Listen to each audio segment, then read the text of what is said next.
Hello, everyone. I am Heather, the owner of Magnificent Mamas, and we're joined here today with Evie. And I'm going to let her go ahead and introduce herself. Yeah, hi. I'm Evie, and I am a romance author. I write contemporary romance. I got started a few years ago, and in the meantime, I've published two books. I'm an indie author, so my first book, Ship It, and my second book, Pitch It, which are both contemporary romances, workplace romances set in Silicon Valley startups.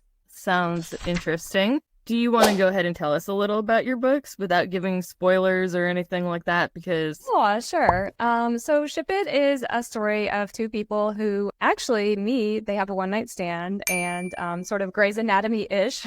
Although I have to say this time I'd never seen Grey's Anatomy. In the meantime, I have, finding out a couple weeks later that they'll be working in the same high-tech startup. And they'll each other and think, oh my goodness, like what are we going to do with this? So there's kind of an element of taboo, like we're not supposed to be doing this, but finding each other irresistible, they kind of have to battle that chemistry. So, there are different things going on. These two characters, Nathan and Sarah, are in their late 20s. They just kind of trying to navigate like work challenges and love and like all sorts of little personal things going on at the same time. Pitch It is actually a sequel. It can be read as a standalone. I tried to write it in a way that like if people didn't read Ship It, that they would still enjoy Pitch It. And I've been told that it can be read as a standalone. Is actually kind of the continuation of their story as they both continue to move forward in their careers and like just sort of the challenges that come after that initial, happily ever after, or is it happily for now? You have to read to find out. Yeah, and they're which both. we can't, It was important to me to kind of explore. Like I love that first happily ever after, right? But then it's really, I think, nice to just kind of explore. Like they don't just ride off into the sunset and everything's yeah, something more realistic. forever. But like like real relationships face challenges, and like how do you deal with those things when they come up? So Do you feel like your characters are relatable more so I than others in the romance genre? Well, I don't know about that, but I will say that I do feel my characters are relatable. And it's funny because people who know me, who have actually read my books, they will always be like, oh, is that character you? And I'm like, no, she's like 10% me, but like she's, 90% not. But the fact that they can kind of, at least people who know me, see me, not just, the main characters, but in like some of the other characters as well. Or, I can think about, I have certain people who inspire me to write certain characters. I hope that like I'm hitting the relatability. Oh yeah, I think we all put whether ourselves into our writing or people we know, even if we don't consciously Mhm. realize it, we're still basing a character off of somebody. When I was working on a story that I have on Kindle Vella, and I didn't realize it at the time, but I was making like the main character's uncle, like my uncle. It Yeah. was so funny. It was totally not planned, Yeah. but I totally get that. Like going back reading it, I was like, wait a sec, this reminds me, of my uncle. It was Yeah. I mean, and I think especially for stuff that's like contemporary romance or genres that are really very, modern. I mean, it can happen in like other genres as well, like fantasy. Like the characters can still have, similar characteristics or personalities to people we know. Especially in like contemporary genres, like if it reflects like people then it just feels more realistic. So, are you working on any other books right now or just Yes, of course I am. So Pitch It came out in last November. I had already started, actually, I think I even started last year. I have a work in progress right now. It's kind of a very Jewish story. I'm Jewish, and whereas my first two books had Jewish characters, but it wasn't really a part of the story. I'm kind of like nominally Jewish.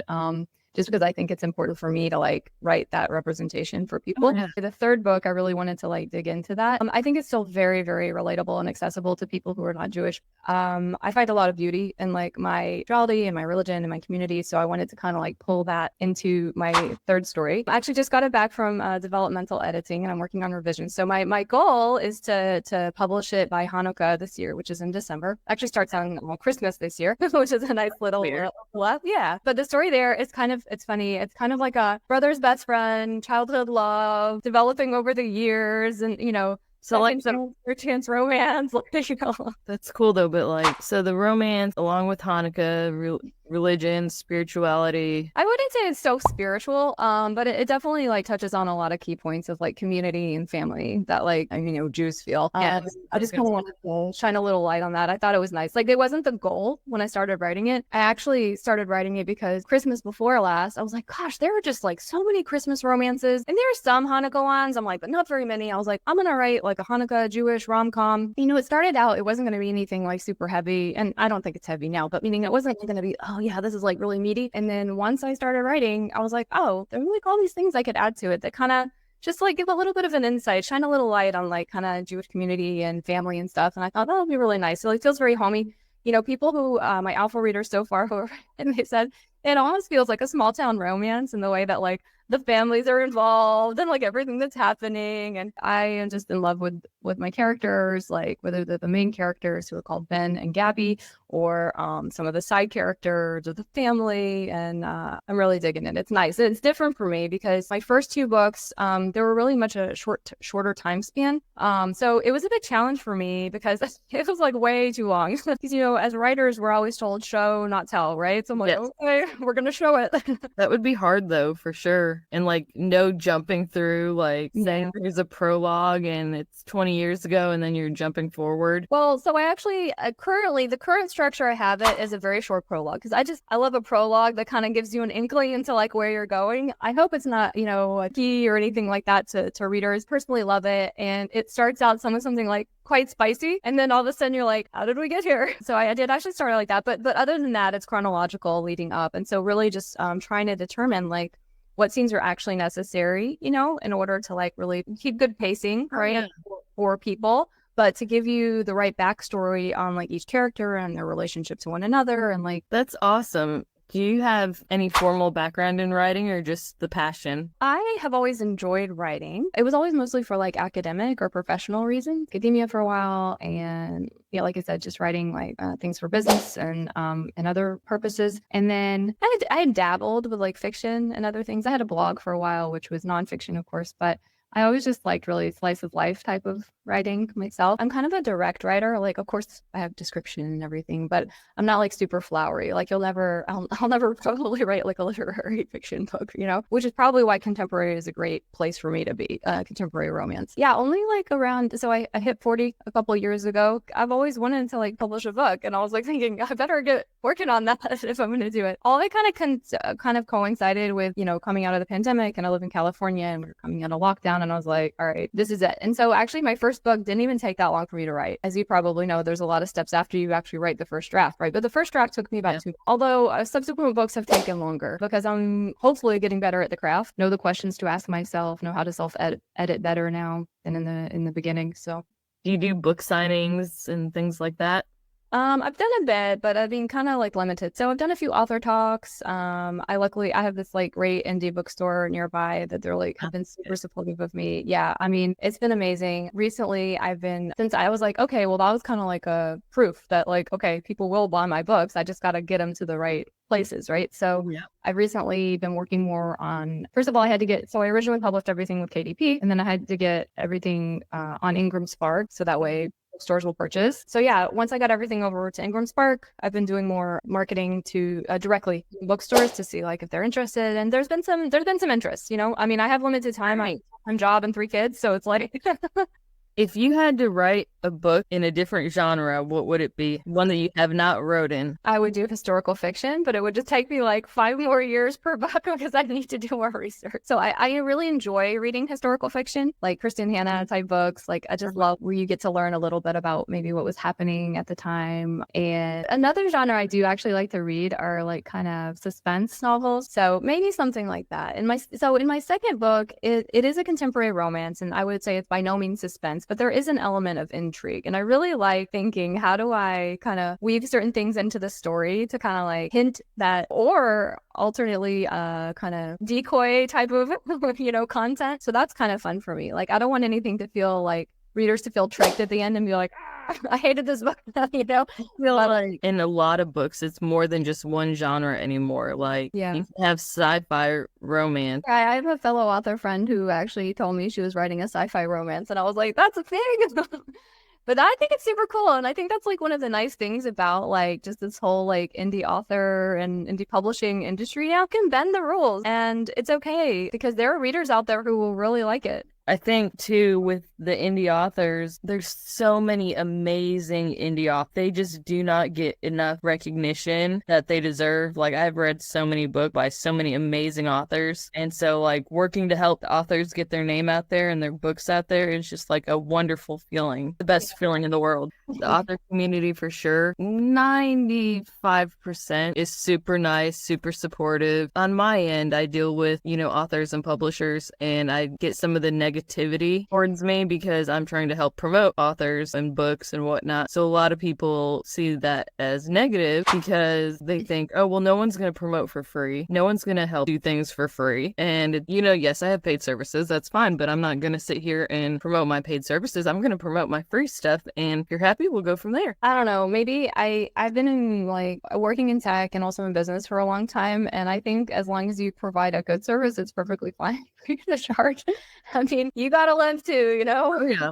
But I think I understand though, because the thing is, there's so many authors out there that don't have the money to pay for promoting and marketing, don't know what to do to promote or market, say they just sunk a fortune in publishing. Well, I mean, I know. And that's something I've learned too, is that even if you're not even getting to like the advertising, like marketing part, like if you want to produce like a good book, you really you gotta fork over some money. I mean, that's my, I know some people will disagree with me, but I understand that not everybody has the money for it, but I truly believe a good editor is worth what you pay them. I have an amazing editor, and she has been a writing coach. She encourages me. She has guided me so well. So, I mean, if you find the right editor and the right people for your publishing team, whether they're paid or not, like they're invaluable. Yeah, it's about finding the right team and the right people that fit with you and that you can get along with and whatnot. Yeah. I have a team, right now. My team they work together so well. If I'm not there, it's like, and I feel like regular businesses, like you don't get that relationship sometimes, as I've seen in the author community with like my team and stuff like that and other. Well, we're all a bunch of empaths, right? We're like all a bunch of people who like to think about and write about feelings. They might be our own, they might be others, but we like to think about them, so we feel things deeply. Yes. Which means that I agree 100%. It kind of explains like both sides of it, right? Like excellent teamwork together, and then also the like, oh my gosh, this person went crazy on me and won't stop harassing me. And you could sit there and be like, write a whole bunch about something or to someone, and then you can also have your introvert moments where it's like, okay, I've talked to a little too many people today. I have a couple of other friends. They're more, so I'm kind of like a natural extrovert, but I have a number of other friends who are really more on the shy side, and it's hard to like put yourself out there. I mean, even myself, I wasn't like on TikTok till like maybe a year and a half or 2 years ago. And I was like, oh my goodness, am I going to put my face on here and just talk and think people actually care, right? And especially for people who prefer to like not be like on camera or like out there a lot, it can be really tough. But I mean, as an indie author, unfortunately, you got to do it, I think. I agree. Yeah. I think it's hard. A lot of readers want to be able to relate to you and relate to the story. And I feel like because, I deal with authors all day long. I know there's definitely some that don't like their faces shown, whether it's even on a book cover, or I feel like that makes it a little harder on their end to connect with the readers. Oh, I'm definitely interested in who the author is, and I'll look them up, either before or after I read the book. But you know what? I've also like seen like there are certain things I picked up and bought because I was like, oh, that person's like so cute when they talk. I'm like, I like their personality. I might like their writing, So yeah, I think it's an opportunity, and I'm like, I guess if somebody really doesn't like my personality, they're not gonna like my writing either. But I think you're nice and you're well know how to fun. Lovely. I just think this community is wonderful, and it's wonderful that we can support each other and uplift each other and try to connect each other with following. Yeah, for sure. I mean, I don't even think I'll say I rarely buy like super popular authors anymore. And maybe if I'm like really in need of a book and I'm like, okay, fine, it's like on Libby or something at the library, I'll take something. But I barely even look at who the author is. I'm like, okay, if this book sounds interesting, if the blurb caught my attention, or perhaps the cover with the blurb or something, and it seems like a genre I'm in the mood to read, then I'll go for it. And worst case scenario, I get my recommendations from my indie authors. So I read a horror book not too long ago, and It's been a long time since I've read horror, Yeah. but it was so good and such a good read, and that was a good recommendation. I don't even remember like reading romance till like 5 years ago. I must have, right? But not like, you know, and now I read a lot because they say that you should like kind of read in the genre that you write because it helps you. I try not to do it too much during my like super active writing process because I don't want to, you know, unintentionally like pick up something someone else is doing. But here and there, if I'm like not in like a super deep writing phase, I'll, you know, of course I read romance and I'll note like, oh, I like how they did that with that character, you know, just something that really connects with me. I think though, depending on, you know, where you're going with your story and like what type of genres it is, I don't think it's necessarily bad, like different ones per se. Like, so I write sci-fi, so I think I try to add the romance in there, but I think reading romance more would definitely help, you know, on my weakness side of that, you know. It's funny because the thing is this, like when you first start writing, I think, well, at least I did, like, okay, I can do something original. But then once you're really well read, you're like, everything's already been done and you just got to like put yourself into it. And that's what makes it a little bit different. The first time I read another, you know, one night stand, I was like, oh, I guess everybody's already done this before. And like, but that's okay because honestly, some people love tropes. The story unique to where your readers are going to enjoy it, and it could still be a similar trope or whatever. Yeah, and that's what I'm realizing. I'm like, that's why you just got to kind of be true to yourself when you're writing. Like, be like, what's the story I need to tell? And for me, like I mentioned this other work in progress earlier, but it includes like something where a middle-aged woman, I mean, this is not me, but like meaning in this case, well, I am a middle-aged woman, but like she goes back and she has to take care of her elderly parents because her mother has early Alzheimer's. And that is something that I've experienced. And I was like, wow, I kind of apparently I needed to work through this because I started writing about it. Okay. I hate to do this, but I am going to have to get ready to cut this short. So, all right, I'll let you go. I know you got other podcasts to do. Thank you so much, Heather. It was really thank you. Yeah, definitely happy to hear from you. I'm going to reach out for anything. All right. Bye. Thank you, everyone, for joining us.